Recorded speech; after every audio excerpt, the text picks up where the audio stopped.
জি বোন, আসসালামু আলাইকুম। আসসালামু আলাইকুম। আমি তারেক বলছি। জি আমি একটু আয়শা আসিয়া জি আসিয়ার শরীর কেমন আছে এখন?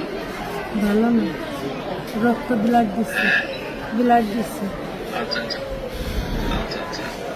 তো আমি আমাদের ওখানে যারা নেতা কর্মী আছে, বিশেষ করে নয়ন আছে, ওখানে ওকে আমি বলেছি আমাদের মাগুরায় যারা নেতৃত্ব আছে তাদেরকে আমি বলেছি যে তারা আমার পাশে থাকবে, তারা আসিয়ার পাশে থাকবে, যাতে আসিয়ার ন্যায় বিচার হয়। জি আসিয়ার সাথে যারা অন্যায় করেছে তারা যাতে শাস্তি পায়। জি এর জন্য আমাদের অবস্থান থেকে আমরা চেষ্টা করব, যতটুকু সম্ভব আমরা চেষ্টা করব যাতে দেশের আইন অনুযায়ী আপনারা যাতে সঠিক বিচার জি করতে পারেন। জি এবং একই সাথে আমি নয়নকে বলেছি যে আসিয়ার জন্য চিকিৎসার জন্য যেসব ব্যবস্থা নেওয়া সম্ভব সেই সব ব্যবস্থাগুলো আমরা চেষ্টা করবো আমাদের দলের অবস্থান থেকে। না, ওই ওই নয়ন ভাই খুব করেছে আমার জন্য। আমার যে খোলাফান আছে ওরা সারা রাত যাবে, আমার জন্য যা লাগে সব দিচ্ছে।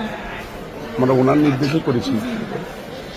আপনার কাছে এইটুকু আবদার যে আমার ছোট বলি আপনি যদি দেখতেন ওই বুকগুলো খাইগুলো বিক্রি করেছে, তাহলে আপনার কেন আসছেন যে ওরা কি জঘন্য খারাপ হবে করেছে আমার মনে শুনে। আপনার কাছে এইটুকু অনুরোধ যে আমার শাস্তি তো দেবেনি, আর আমার দিকে মনে ক্ষতি করেছে ওরা, একটু আপনার কাছে আবদার থাকবে, একটু বিচার দিলাম আমি। ইনশাআল্লাহ আমরা আমাদের অবস্থান থেকে আমরা চেষ্টা করবো যাতে আসিয়া ন্যায় বিচার সেই প্রতিষ্ঠা থাকবে। আপনি চিন্তা করবেন না, আসিয়ার চিকিৎসার জন্য যা কিছু প্রয়োজন আপনি যদি কিছু মনে করেন আমাদেরকে জানাবেন, ঠিক আছে? এতে নিয়ে টেনশন করবেন না। ভাই আসবে আমার সাথে। জি, আমাদের লোকজন সবাই নেতারা আপনার পাশে, আসিয়ার পাশে তারা থাকবে। জি আছে নয়ন ভাই, আপনি নয়ন ভাই আছে, আপনি আছেন, আপনি তো সব দেখতেন, তারপরে আমার দেখতে কি যায়। আর আমরা দোয়া করি ইনশাআল্লাহ আসিয়া যাতে দ্রুত সুস্থ হয়। আমি তো এই দোয়াই করি যাতে আমার বইটা বই ফেরত আসে।